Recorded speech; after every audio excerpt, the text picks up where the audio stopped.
So, I'm going to do a video just now while I'm alone in my room again.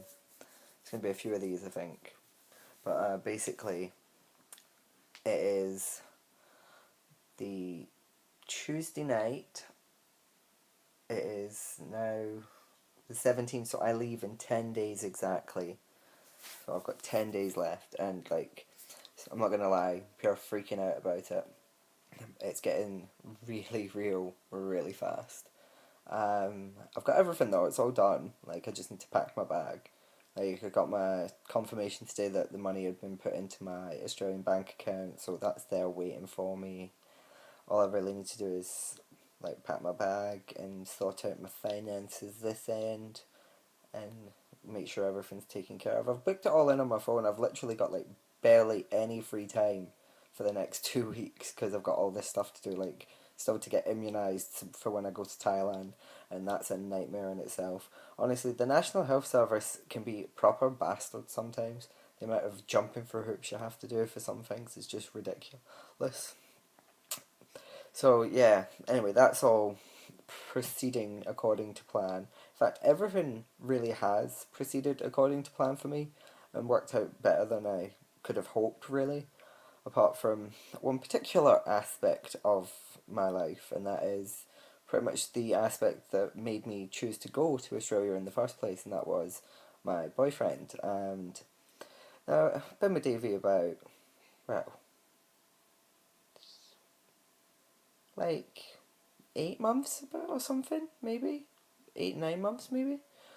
And obviously, he told me he was going not that long after we started seeing each other, and I agreed that okay, we'd see what happens, and if things were working out well, then I would see about coming over, and things just worked out really well. And anyway, he left, and he had one thing to do, and that was just be at the airport when I arrive.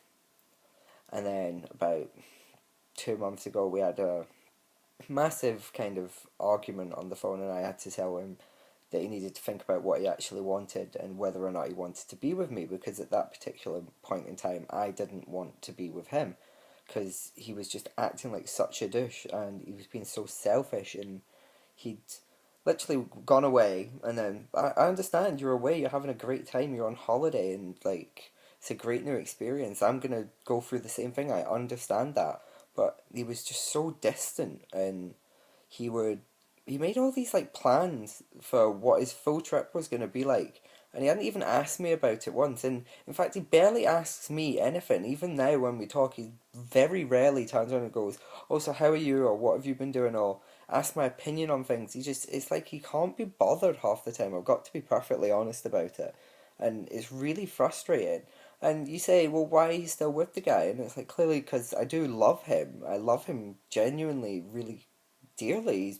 He's such an amazing guy, and when we're together, it's different. So I wanted to see what it would be like when we were together again. And anyway, he had to move on from where he was supposed to be meeting me because he couldn't get a job, which is fair enough. I didn't complain. I was like, well, it sucks, but if you can't get a job genuinely where you're supposed to meet me, then I understand that you're going to have to move elsewhere, and I'll come and get you. I unfortunately couldn't change where I need to go to because you have to get your bank card and everything sorted for this place that you say that you're going to arrive at, and they won't let you change it, so I have to go there. And now he went to do his farm work, which is fair enough, but he hates it and he wants to leave. And he's talking about going back to Perth where he started out to get his old job back so that he has a job. And I'm like, right, I understand that's fair enough if you can't get a job and you really hate working on a farm, that you want to go back to something that you enjoyed and you had. I understand that. However, if you'd have just stayed where you were in the first place, I could have saved myself like £400 on a flight because I'm flying to the other side of fucking Australia and I can't change that date now. And now you're expecting me to pay another 200 and something to go back the way once I've got my bank card, because that's where you are now thinking you're going to be. When, to be perfectly frank, if you hadn't been such an idiot with your money constantly and spent £500 on a tattoo within the first week of your arrival, or then £400 on a leaving night when you were leaving Perth. And if you hadn't continually just got drunk all the time and ran yourself up £140 bar tab that you can't afford to pay, as well as the money that you spent on drink that you did actually afford, then you probably would have been able to stay where you were and meet me. So it's all up in the air because if he goes to Perth, I'm not going to Perth. I'm sorry. Yes, I love you, but if you're not even willing to have the basic, how do I, respect of me to actually fulfill your end of the bargain, then I'm not willing to wait around and be with you. I don't need a man.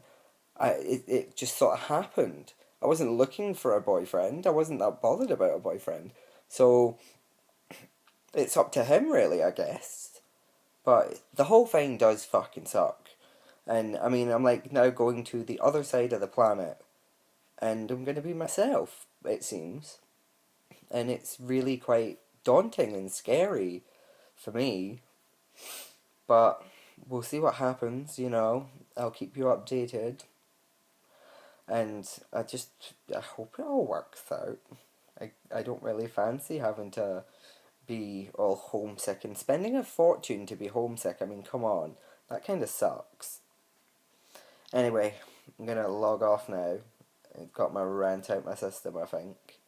But yeah, it's just something else thrown into the mix, and we'll see how I cope with that.